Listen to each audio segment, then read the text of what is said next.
jarak yang 4% ini, Mas Saidiman, penting untuk disampaikan bahwa itu jarak yang tidak signifikan secara statistik. Salib menyalip hasil survei elektabilitas bakal capres. Banyak faktor yang menyebabkan elektabilitas Anies Baswedan anjlok parah. Rakyat inginkan pemimpin yang Pancasilais, bukan hanya jualan janji manis. Ditulis oleh tim redaksi jurnal, dikutip dari berbagai sumber. Yang semakin menguatkan prediksi saya sebelum-sebelumnya bahwa untuk penentuan bakal cawapres Anies Baswedan ini memang masih belum menemukan titik terang atau bisa dikatakan masih banyak kebuntuan. Halo, kembali berjumpa dengan suara Fani Bagri di channel Media 45. Saiful Mujani Research and Consulting atau SMRC menyebut elektabilitas capres dari Koalisi Perubahan untuk Persatuan atau KPP alami penurunan memasuki tahun 2023. Pendiri SMRC Saiful Mujani mengatakan kondisi ekonomi Indonesia merupakan salah satu faktor jangka pendek yang mempengaruhi turunnya elektabilitas Anies. Selain itu, faktor lainnya yakni kepuasan masyarakat dengan kinerja Presiden Joko Widodo. Saiful menyampaikan, hasil survei pihaknya sejak tahun 2015 memperlihatkan kondisi ekonomi Indonesia yang terus beranjak naik. Adapun katanya, kondisi ekonomi tanah air sempat jatuh parah saat pandemi COVID-19 melanda. Namun, kondisi ekonomi merangkak naik terus berlangsung hingga tahun 2023 ini.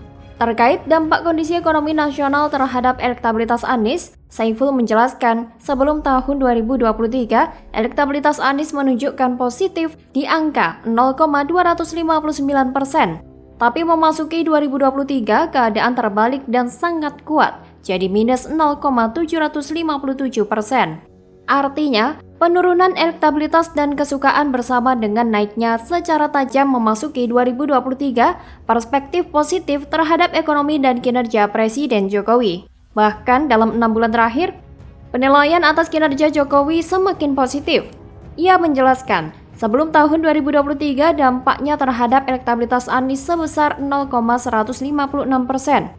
Meski lemah, angka tersebut berdampak bagi elektabilitas baca pres di 2024 itu. Begitu masuk 2023 naiknya kencang, dari angka 70% ke 80%. Jadi, bisa dibaca bahwa efek dari evaluasi atas kinerja Presiden Jokowi itu punya efek negatif terhadap Anies. Jadi, positioning Anies terhadap Presiden Jokowi itu salah. Selain itu, Saiful Mujani juga mengatakan, ada faktor jangka panjang yang menyebabkan merosotnya elektabilitas ex-gubernur DKI Jakarta itu jelang Pilpres 2024. Ia menuturkan faktor jangka panjangnya menyangkut aspek ideologis. Terkait aspek ideologis, Saiful menyebut hasil survei SMRC menemukan pemilih di Indonesia lebih cenderung menilai diri mereka lebih ke Pancasila. Sehingga Saiful menyimpulkan sentimen ideologis pemilih di Indonesia itu Pancasila, bukan politik Islam. Lebih lanjut, Saiful menyampaikan, dari hasil surveinya, ditemukan bahwa pemilih menilai sentimen ideologis Anies terhadap Pancasila di angka 5,41%. Meski demikian, jika dibandingkan dengan dua nama baca pres lain yakni Prabowo Subianto dan Ganjar Pranowo, kedekatan Anies dengan rata-rata pemilih dengan sentimen ideologis Pancasila itu dinilai paling rendah. Adapun baca pres yang dinilai pemilih paling mendekati ideologi Pancasila, yakni Ganjar Pranowo dengan perolehan 4,72%, sedangkan nilai Prabowo Subianto sebesar 4,61%. Jadi bukan hanya karena kepuasan Presiden Jokowi yang membuat elektabilitas Anies anjlok, tapi karena masyarakat Indonesia sendiri yang juga lebih memilih calon pemimpin yang ideologisnya sesuai dengan Pancasila. Selain kedua faktor tersebut, faktor penyebab elektabilitas Anies rendah adalah kerja politik yang dilakukan parpol anggota Koalisi Perubahan belum maksimal. Sehingga koalisi harus lebih rajin agar pemilih dari partai pendukung lebih solid. Pemilih dari parpol koalisi belum solid menjatuhkan pilihan pada Anies, termasuk Partai Demokrat. Berdasarkan data survei indikator politik, pemilih dari Demokrat menjatuhkan pilihan ke Anies baru sekitar 40%. Selain itu juga faktor Anies itu sendiri.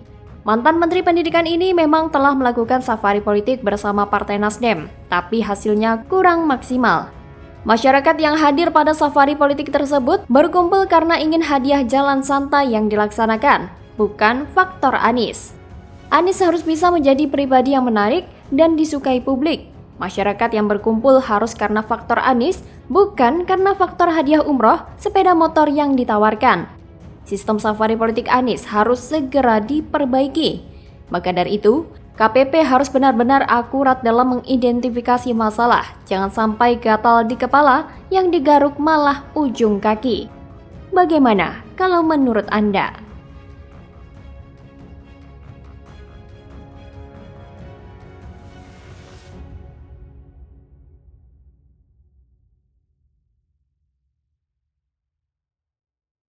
Penguatan, Prabowo itu cenderung tidak mengalami perubahan berarti. 31,5 ke 32,1 itu kan nggak signifikan ya.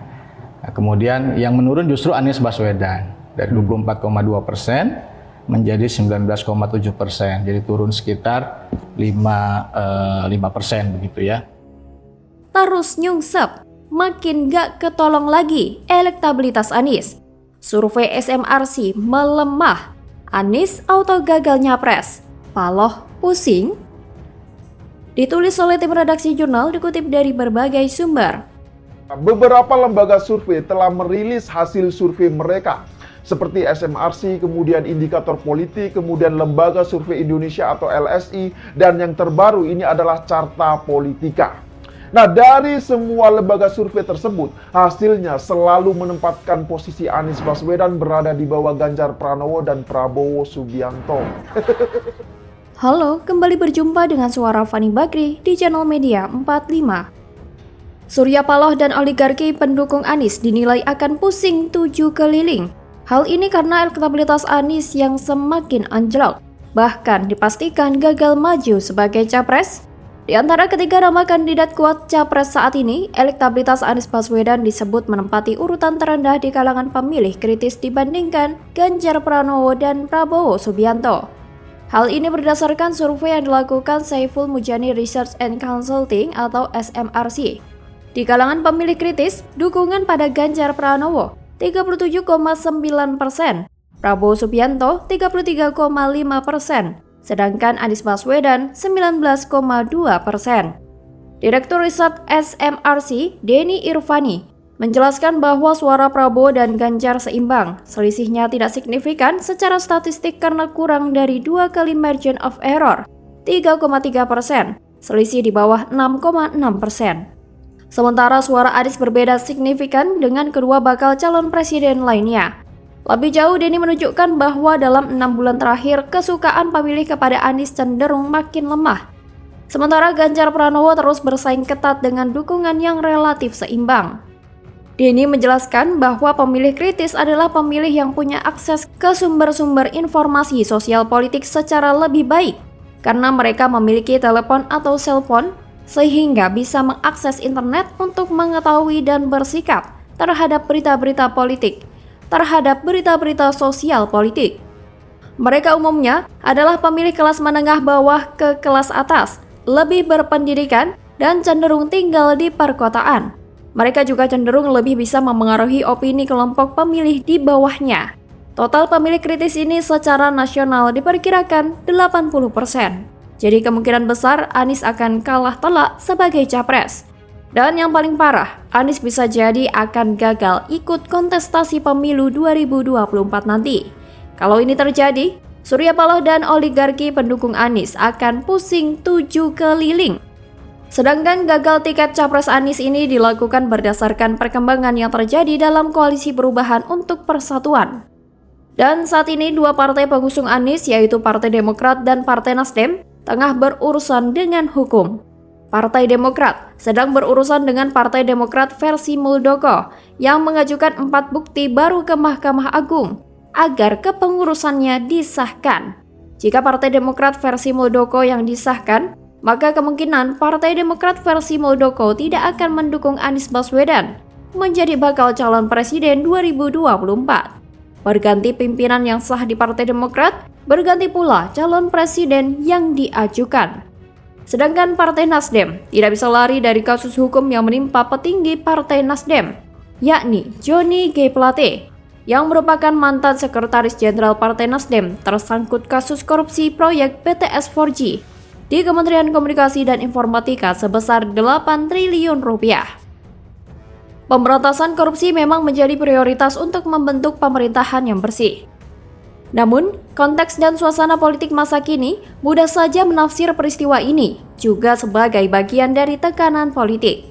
Dan jika Partai Demokrat atau Partai Nasdem tak lagi mencalonkan Anies, tiket calon presiden untuk Anies gagal didapat pada pemilu 2024. Tanpa kehadiran salah satu partai itu, Koalisi Perubahan tak mencapai minimum 20% untuk pencalonan presiden.